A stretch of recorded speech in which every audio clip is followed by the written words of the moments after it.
Hey everyone, Rosa here, 30, female.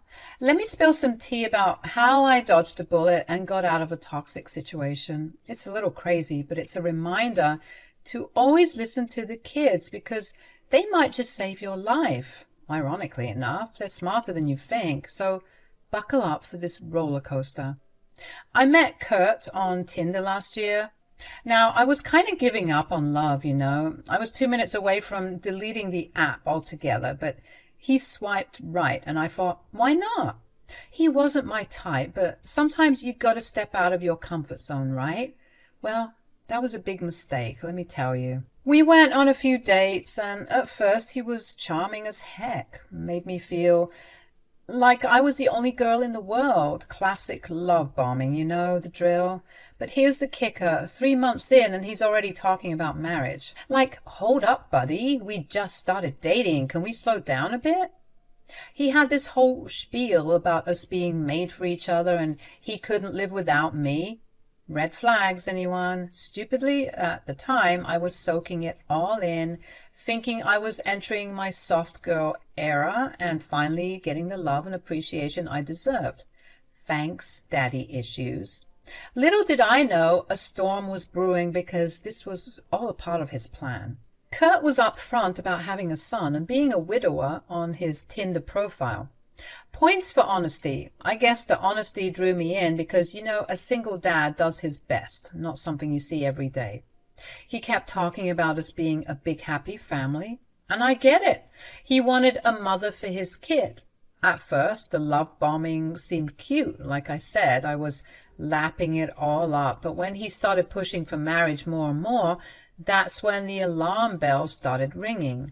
Like, why the rush, dude? Then came the manipulation tactics. Now, he was telling me I needed to get hitched ASAP because I'm pushing 30 and I was lacking a husband and a kid.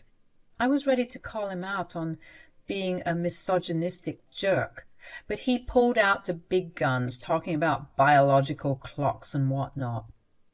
You know, a lot more women nowadays are struggling with conceiving because they're having babies later on in life. I'm just saying, if you want to be a mom, you have to consider that. I guess you make a valid point. And you can practice being a mom with my son. Think about it. He's already 16, but trust me, he can be a little bit of a stinker. What do you mean? Well, I suppose I shouldn't talk crap about my own son. Huge red flag, by the way. But I could describe him as manipulative.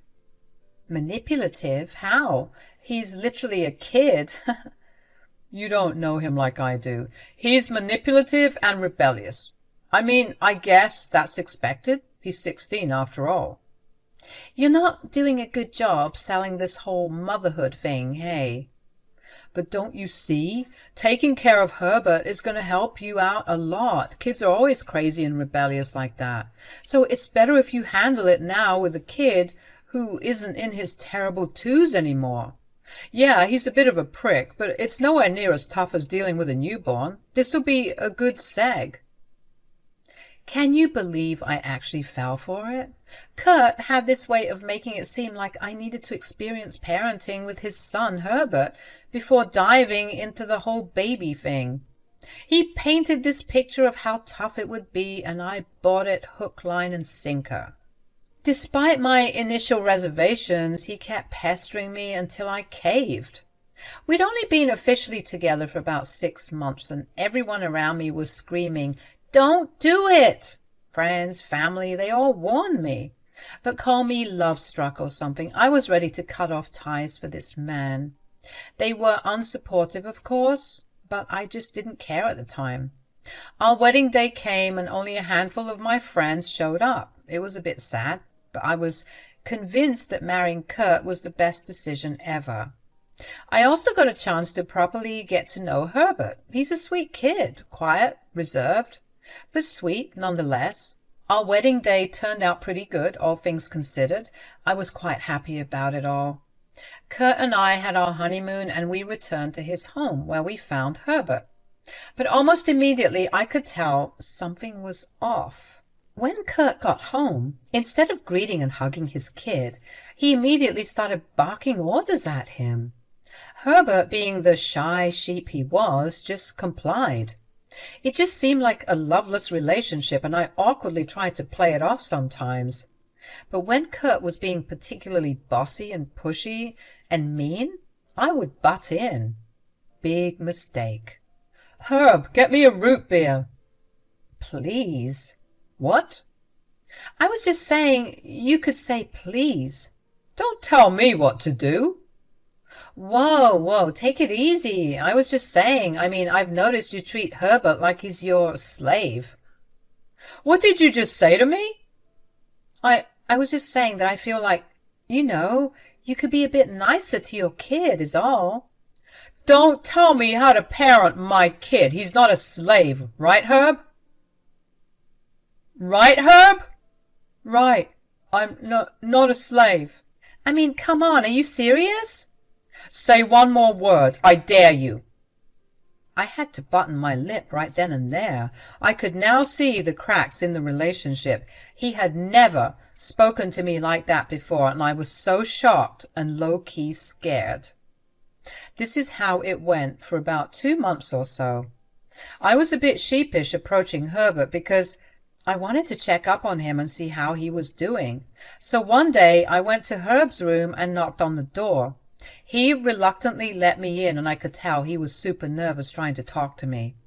But I was once a shy kid too, and I was determined to get to the bottom of his shyness and break him out of his shell. We had a little small talk. I was trying to get to know him better and ask him about his interests. I could tell that he appreciated the effort, and slowly but surely he started opening up. We spent the whole afternoon playing Mortal Kombat that day, and for the first time ever, I saw Herbert smiling. I could have sworn he even let out a chuckle or two, but maybe I'm reaching. I was really happy. It finally felt like I had an ally in this war zone I called home. You might have suspected it by now, but I was starting to resent Kurt and all the crap he was doing.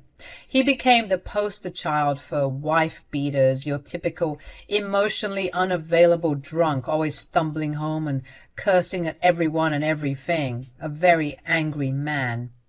I honestly felt a bit catfished. Not by looks, but by personality. He was such a sweet guy at first, and I knew that he could return to that if I just waited for him to get better. But yet again, that was a huge mistake. You see, folks, you can't wait for someone to do better. This was his plan all along, to lure me in and give me a false sense of security so that he could spread his abusiveness. It was sick, and I never expected myself to be in such a situation. And of course, I thought about ending things, on many occasions even, but I couldn't just leave, Things were different now. We were married, and getting a divorce, especially with a man like Kurt, can be very ugly. Plus, I couldn't bear the thought of leaving Herb behind to deal with all that drama. I felt really stuck. One day, I mustered the courage to talk to Herb about some things that were a bit more serious. I was hoping that I could get some incriminating evidence because I couldn't really sue the man for yelling at me and being a bit verbally abusive. I could, but do you really think the justice system would tend to a case like that? So I put on my big girl panties and got to work trying to get Herb to open up to me. "Hey, Herb." "Oh, hey, Rosa. How are you?" "I'm good, thanks. I wanted to ask you a couple of questions, if that's okay with you." Sure. What about?" "I just wanted to talk about your father." "Oh, I don't want to talk about him." "Why not?" "Well, he's just... Suddenly we heard Kurt yelling from behind us, asking us what we were doing and what we were talking about. We both quickly told him it was nothing, and Herb ran to his room, leaving me to deal with Kurt. Thanks, buddy. Kurt was fuming, getting really close and trying to intimidate me. I was a bit scared, but I was also shocked. Like, who do you think you're stepping up to? It was a bit challenging and bold, I'll admit. I didn't know where that strength came from, but I guess you could say I was just tired of the BS. What the hell do you think you're doing? I'm not doing anything. You think you can come here and turn my son against me, huh? I don't know. Do I need to? Excuse me? I'm just saying, with the way that you treat this kid, I wouldn't be surprised if he's already contacted the authorities. Immediately, when I mentioned the cops, Kurt kind of just turned pale and shriveled up a bit. He didn't look so big and scary now. If anything, he was the one who was looking scared. He was backing off, and I knew I hit a sore spot. I didn't know why the cops were such a sore subject for him, but clearly it was. I knew I had a new weapon in my arsenal, and I had to dig a little deeper to find out why Kurt was so triggered by this. Kurt kind of left me alone for a bit after that, still feeling a bit sheepish, I guess. But slowly but surely, as the days went by, he was back to his normal self, being loud, annoying, and mean. About 3 months into being married, Herb actually surprised me because he approached me. Normally, I would be the one asking if we could talk or hang out, but now he was initiating it first. That was great. I was getting through that shell, and I was determined to keep pushing till I found gold, or in this case, dirt. Dirt on his greasy little father. Hey, Rosa, can I talk to you? Sure, buddy, what's up? Well, you know how you asked me about my dad some time ago? I think I might be ready to open up. Oh, really? That's great. Tell me everything. Yeah, Herb, tell us everything. It was like he was Batman or something. Why was he always there, and why was he always in the middle of a breakthrough? We had been had, and Herb looked like he was crapping bricks. He was now stuttering, and I felt like crap because I didn't want to get Herb in trouble, especially now that he was getting ready to open up to me. Kurt started yelling and cursing at Herb, and I could physically see Herb shutting down again.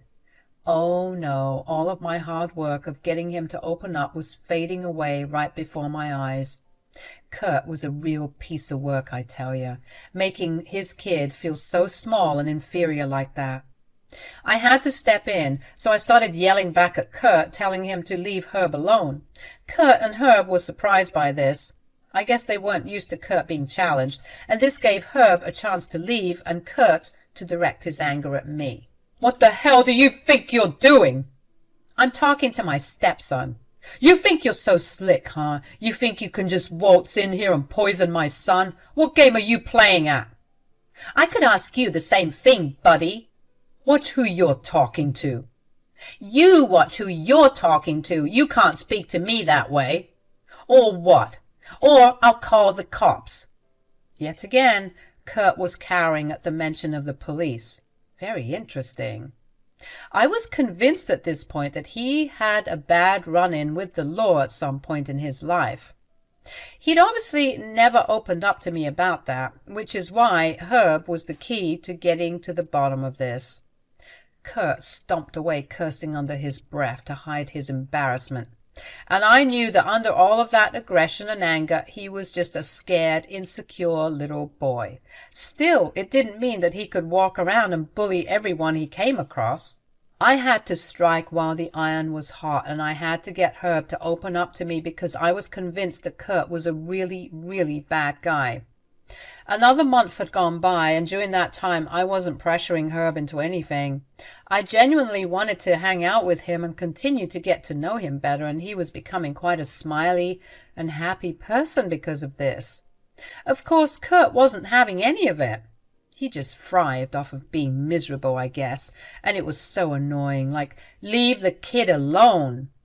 One day I had had enough, so I decided to crush some sleeping pills in his whiskey, and I told Herb that he and I would go out for some boba tea. Kurt was none the wiser, thank God, and he slept the afternoon away like a dead person. Herb also didn't suspect anything. I mean, I couldn't tell the kid that I drugged his dad. He'd been through enough already. I'm sure he was thinking that his dad was just having his afternoon siestas, but little did he know we had all the time in the world to get to the bottom of this toxic cesspool we called home. We arrived at the cute little cafe in the mall that sells the best boba, and I was convinced that Herb would open up to me here, without any pressure from his father. I wanted to start by talking about his mom, which I know could be a sore topic, but I was hoping that a little heart-to-heart would allow him to trust me and realize that I'm one of the good adults, not one of the adults who love bullying kids like his father. So, Herb, tell me about your mom.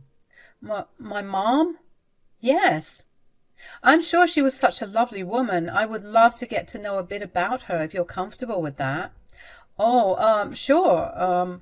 It's been a while since I've talked about her. Dad doesn't like it when I talk about her. Really?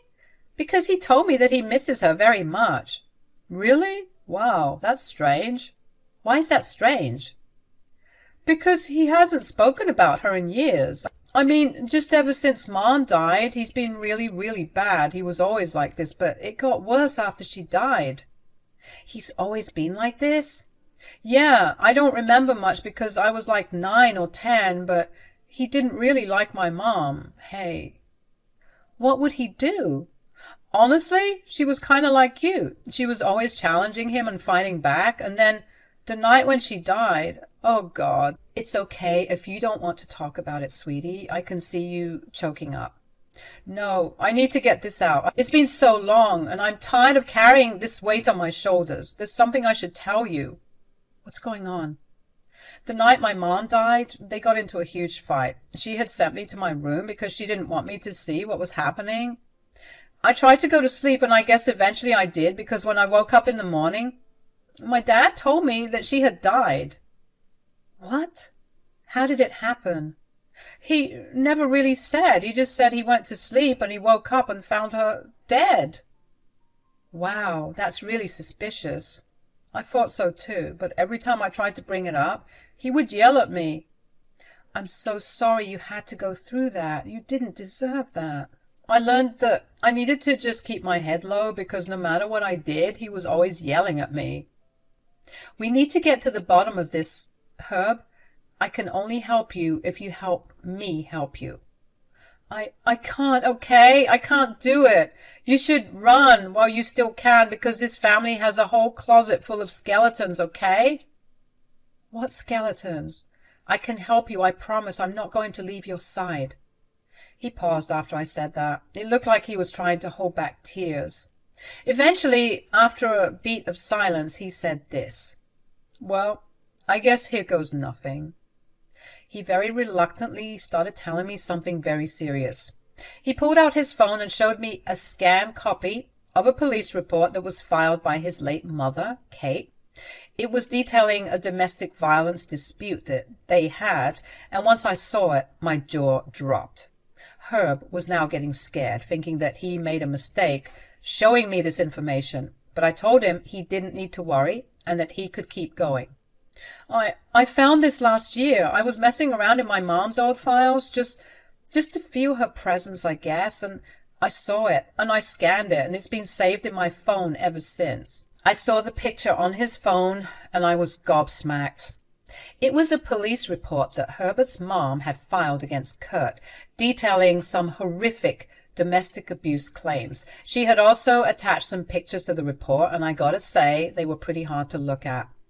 Additionally, it was noted in her file that she had stated if given the chance, he would possibly kill her. I was so shocked. I asked him what had happened and what he knew about the case. He said that that's what he's trying to figure out. He didn't know anything else about the case other than the files he found, and he's been going crazy trying to figure out why it wasn't filed or why it wasn't taken seriously. This kind of thing happens all the time, though. People see women suffering and they do nothing about it. Even the people who are supposed to help us don't help us at all. This is the worst thing I've ever seen. I'm so sorry. It all just seems hopeless. My whole life I've been beaten down by him. I don't know. It just doesn't seem like anything will change. And if I say something, he might do something to me. I'll make sure that doesn't happen. No, Rosa. You've been so nice to me. I thank you. But if you want my advice, you should run as fast as you can, like I said. This is my family mess, and I guess I'll just have to deal with it. I wouldn't take no for an answer. I hugged Herbert and told him that everything was going to be okay and that we'd get through it together. I assured him that the moment we got home, we were packing up some things and going to stay at my friend Martin's place. Herbert was, of course, trying to resist it, saying that this was all a big mistake, but I assured him that he did the right thing by telling me about the case file his mom made. When we got home, we saw that Kurt was still passed out, so we hurriedly got some stuff and went our merry way to my friend Martin's to get away from Kurt's crazy ass. Herbert and I went to the police station shortly after we got a bit settled at my friend's place. I told them everything Herbert had told me, showed them the proof, and requested a psychologist to check up on Herbert because he had been through a lot. I was so relieved to hear the police saying that they would look into the case. They were even wondering why it wasn't taken seriously in the first place, and they wanted to look into the officer in charge of the case and take some action.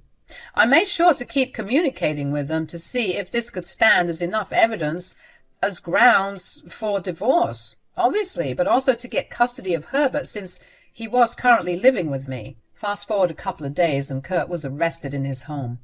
I'm sure it was super embarrassing. After Herb and I left and Kurt finally woke up, he went ballistic, blowing up our phones and asking us where we'd been. I told Herb to ignore him no matter what until the police got back to us with news of his arrest, because he was super pissed. Who knows how he could have reacted. When Kurt got arrested, he had used me as his one phone call, and he started yelling and cursing at me. I just stood there waiting for him to finish. "What the hell is wrong with you? I didn't even do anything." "Yes, you did. You abused your wife horrifically, and you're probably responsible for her death." "You sound like a crazy person, Rosa. I knew I never should have trusted you." "Oh, please, you're not fooling me with that bullcrap." "This is going to ruin me, Rosa. I'll never recover from this." "Good. I hope you never do. Your wife's death was suspicious, and you don't seem to want to help with filling in the blanks with her mysterious death. So, seems like you'll be spending a lot of time there until you feel like fessing up. You're a monster, and I hope you rot there for the rest of your life. You didn't deserve her, and you don't deserve Herb. You'll pay for this." "Actually, it's you who's going to be paying. Me, alimony, when I officially divorce your abusive behind." I cut the call as he was ranting and yelling, and I looked over at Herb, who heard the whole thing, and for the first time in what felt like forever, I saw Herb let out a big sigh, and his shoulders slumped in relief. I knew that we were well on our way to healing.